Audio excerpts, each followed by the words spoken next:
Breaking News, media suara demokrasi, mengungkap fakta dan keadilan. Alhamdulillah, la haula wala quwwata illa billah. Amma ba'du. Bapak-bapak, wabil khusus jamaah itikaf yang dimuliakan Allah Subhanahu wa taala. Bersyukur kita kepada Allah Subhanahu wa taala pada hari Sabtu dini hari ini, insyaallah tanggal 27 Ramadan 1445 Hijriah, bertepatan dengan tanggal 6 April 2024 Masehi. Kita masih ditakdirkan oleh Allah Subhanahu wa taala untuk senantiasa bertakarruf, mendekatkan diri kepada Allah melalui itikaf dan kegiatan-kegiatan ibadah lainnya. Mudah-mudahan kita senantiasa dalam lindungan dan ridho Allah Subhanahu wa taala. Hadir bersama kita pada dini hari ini yaitu Bapak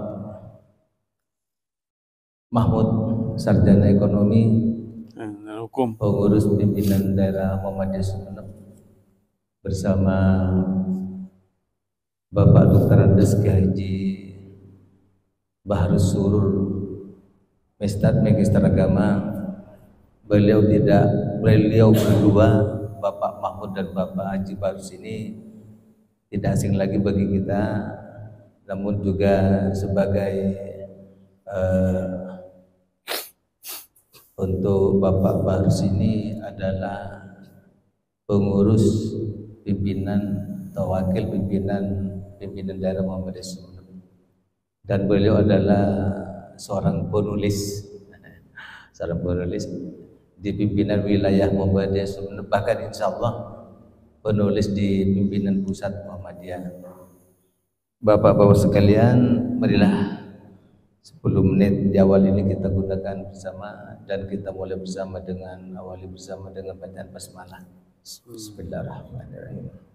Untuk berikutnya kepada yang terhormat Bapak Dr. Andes Kiai Haji Baharus Surur, Magister Agama, dipersilahkan.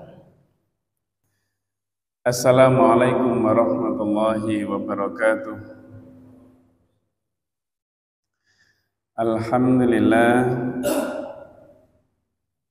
Alhamdulillahilladzi nasta'inuhu wa nastaghfiruh wa na'udzu billahi min syururi anfusina wa min sayyiati a'malina.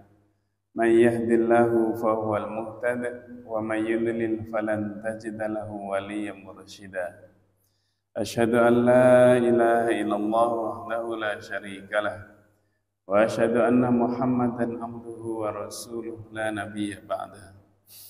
Allahumma salli wa sallim wa barik ala nabiyyina Muhammadin wa ala alihi wa sahbihi wa mawalah.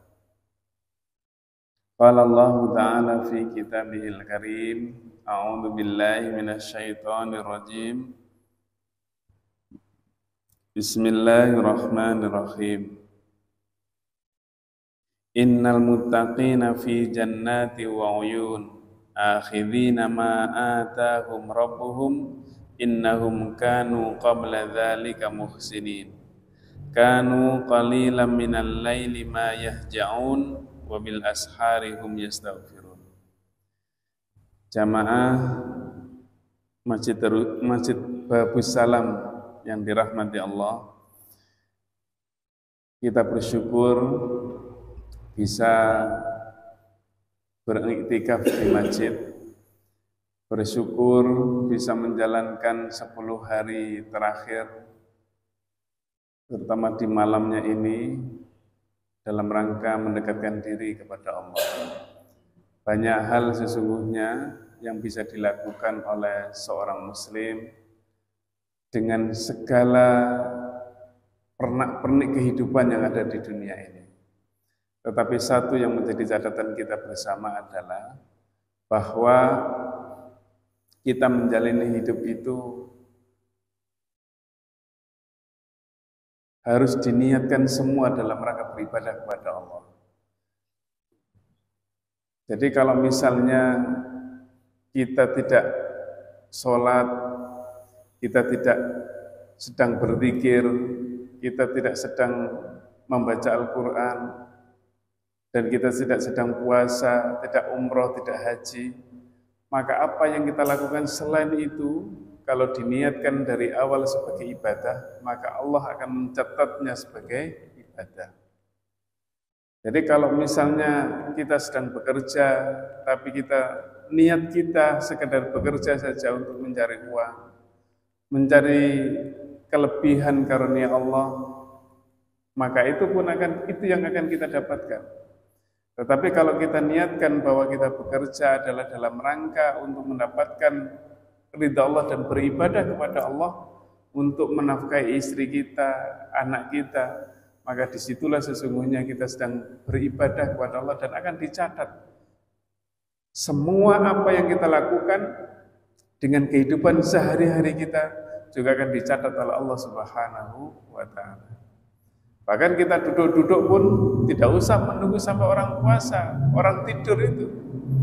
Orang tidur, orang puasa katanya dia ibadah, memang ibadah. Tetapi ketika orang yang tidak dalam keadaan puasa, lalu dia tidur ingin beristirahat dalam rangka agar bisa menjalankan perintah Allah dengan baik, maka tidur kita pun akan dicatat sebagai ibadah. Nah, kalau cuma tidur biasa saja tapi tidak ada niat sedikit pun, nah itu yang repot. Makanya dulu Imam Abu Hanifah itu pernah suatu saat ceramah begini.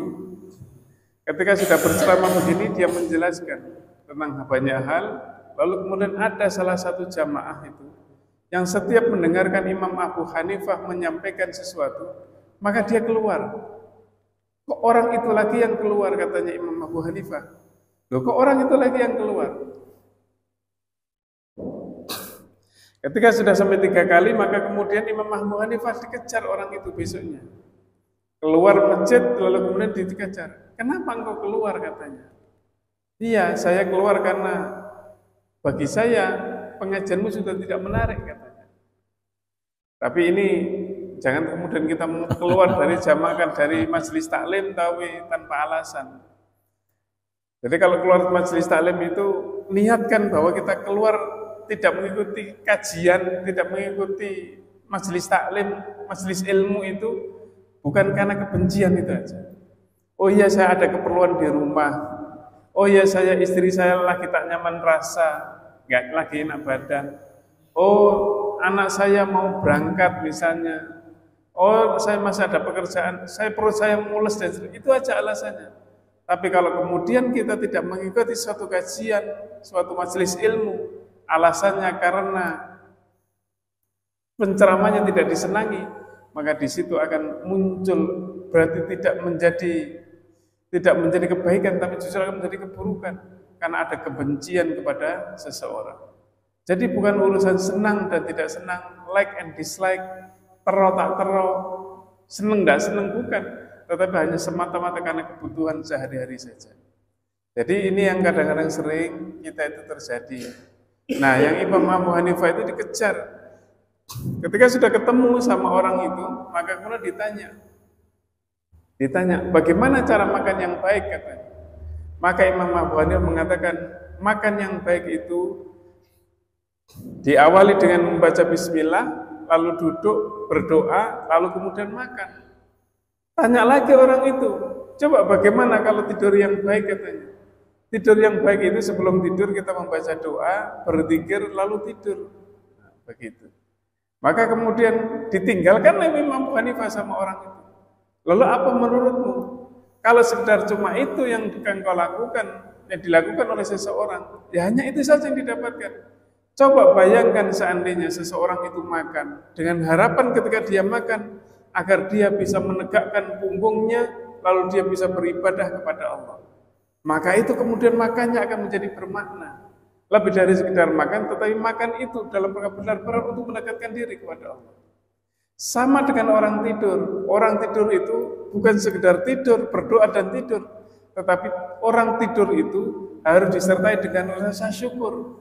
Bagaimana rasa syukurnya? Saya hari ini mau tidur, Setelah itu setelah tidur saya mau bangun lagi. Besok saya ingin beribadah kepada Allah. Saya hari ini tidur, maka besok lagi, nanti malam saya mau bangun, setelah bangun saya membaca Al-Quran lagi. Itu kan seperti kehidupannya orang-orang yang iktikaf itu. Maka di dalam surat Adz-Dzariyat, mulai dari ayat 15, Allah itu berfirman mengingatkan kita. Jadi kalau misalnya orang berpuasa itu adalah salah satunya kita ditargetkan bahwa setelah puasa itu kita menjadi orang yang bertakwa. Meskipun sesungguhnya bertakwa itu sebenarnya juga proses. Tetapi setidaknya ada beberapa ciri orang bertakwa itu di dalam Al-Quran banyak. Di dalam Al-Baqarah ayat pertama itu ada. Di dalam surat Ali Imran ayat 133 juga ada. Nanti di ayat yang lain juga ada. Di sini surat Ad-Dzariyat juga ada. Innal muttaqina fi jannati wa uyun. Sesungguhnya orang-orang yang bertakwa itu nanti akan ditempatkan Allah di surga-surganya Allah. Dan dia akan berada di antara mata air surga. Akhidhina ma atahum rabbuhum. Mereka akan mengambil apa yang diberikan oleh Tuhan mereka. Jadi mereka ngambil sepuasnya di surga itu nanti. Innahum kanu qabla dzalika muhsinin. Sesungguhnya mereka itu ketika di dunia dulu itu qabla dzalika muhsinin. Mereka adalah orang yang berbuat baik ketika di dunia itu. Itu cirinya. Jadi orang bertakwa adalah mereka mengambil apa yang diberikan oleh Allah sesuai dengan haknya. Dan yang kedua, dia adalah menjadi orang yang berbuat baik ketika di dunia. Cirinya yang selanjutnya adalah kanu qalilan minal laili ma yahja'un. Dan mereka itu di antara malamnya yang dia ambil itu, dia hanya yahja'un, qalilan. Qalilan itu sedikit, yahja'un itu tidurnya itu sedikit. Jadi istilah tidur dalam Al-Quran itu banyak. Ada nu'as, ada naum, la ta'khuduhu sinatun. Sinatun itu ngantuk. Naum itu tidur. Ada yang wahum rukut. Rukut itu di dalam surat Al-Kahfi itu tidur itu, tapi tidur yang panjang sekali. Itu namanya rukut. Nah ini ada namanya al-huju atau yahja'un. Jadi tidurnya orang yang bertakwa, seorang muttaqin itu adalah yahja'un, sedikit sekali tidurnya di malam harinya. Lalu kalau terus tidurnya apa? Biasanya kalau orang-orang dulu, orang-orang soleh itu, dan juga Rasulullah mencontohkan kepada kita, tidurnya nggak terlalu malam. Ada yang mengatakan kalau jamnya kita itu mungkin antara jam 9 itu sudah tidur. Bahkan ada sebelum jam 9 sudah tidur duluan. Jadi kalau jam 9 tidur, nanti jam 12 bangun, jam 1 bangun.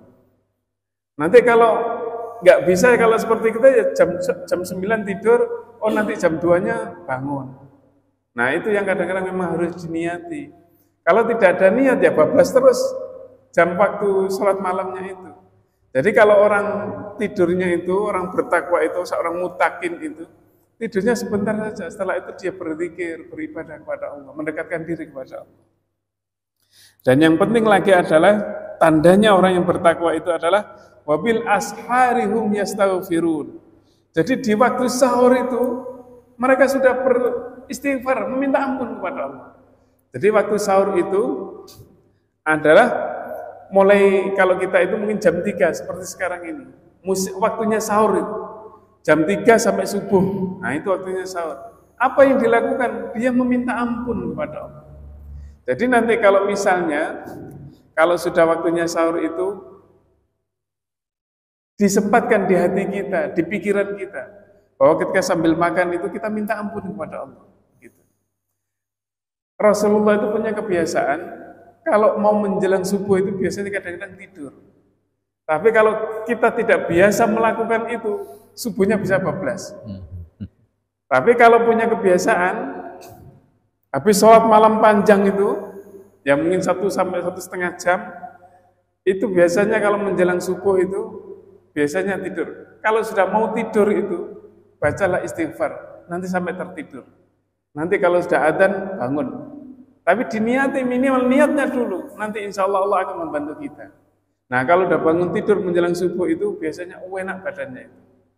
Jadi sekali lagi, ini 2 kali disebutkan di dalam Al-Quran, termasuk di dalam surat Al-Imran juga ada, bahwa bil asharihum yastaghfirun. Jadi kalau sudah waktunya waktu sahur itu banyak-banyak beristighfar kepada Allah. Kalau orang Lailatul Qadar 10 hari terakhir kan diajarkan kepada kita, hadis riwayat Aisyah itu kita disunahkan atau diperintahkan untuk banyak membaca Allahumma innaka afuwun tuhibbul afwa fa'fu anni. Jadi ya Allah, Engkau adalah Maha Pemaaf. Fa'fu anni, maka ampuni aku ya Allah. Gimana ada tambahnya Allahumma innaka afuwun karim? Ya enggak apa-apa lah.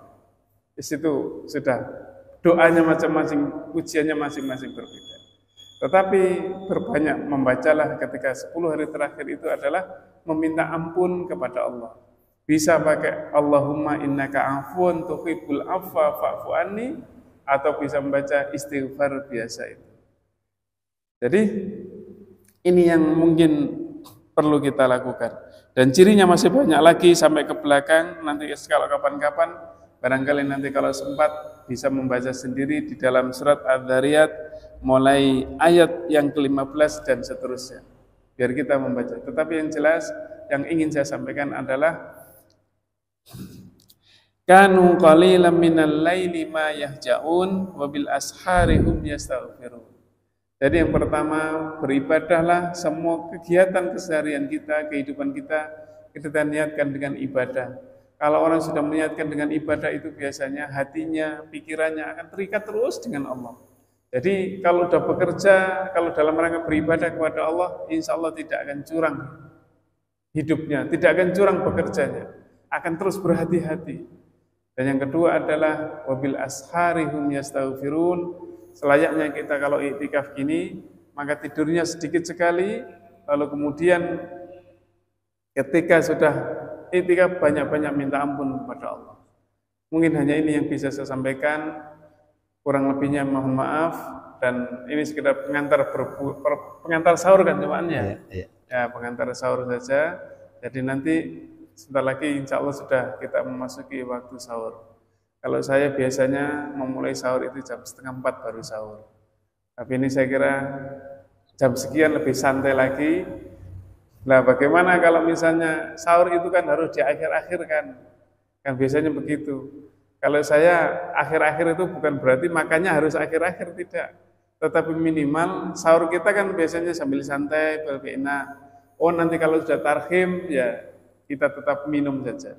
Minum lah itu namanya menjelang akhir-akhir subuh, menjelang waktu sahur akhir itu begitu. Dalam tafsirnya saya. Jadi tetap minum. Ketika sudah tarhim kita minum. Jadi kalau imsak lah istilahnya ya, 10 menit sebelum akhir itu istilahnya imsak. Tetapi ada yang mengatakan bukan imsak, tapi itu hanya peringatan saja menjelang subuh. Jadi sekali lagi itu mungkin yang bisa kita lakukan agar kita insya Allah semoga menjadi orang-orang yang bertakwa. Amin ya rabbal alamin. Nasrun minallah wa tawfiq. Wabasyiril mu'minin. Wassalamualaikum warahmatullahi wabarakatuh. Waalaikumsalam warahmatullahi wabarakatuh. Terima kasih pada terhormat Bapak Dr. Rizky Haji Bahrul Surur, Magister Agama, yang telah memberikan pencerahan dalam pengantar sahur ini. Mudah-mudahan kita tergolong pada hamba Allah yang ahli ibadah, ahli majelis ilmu. Marilah kita tutup acara di sisi awal ini dengan doa kafaratul majelis. Subhanakallahumma wa bihamdika asyhadu an la ilaha illa anta astaghfiruka wa atubu ilaik. Assalamualaikum warahmatullahi wabarakatuh.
Terima kasih telah menonton channel Suara Demokrasi. Jangan lupa tekan subscribe, like and share ya.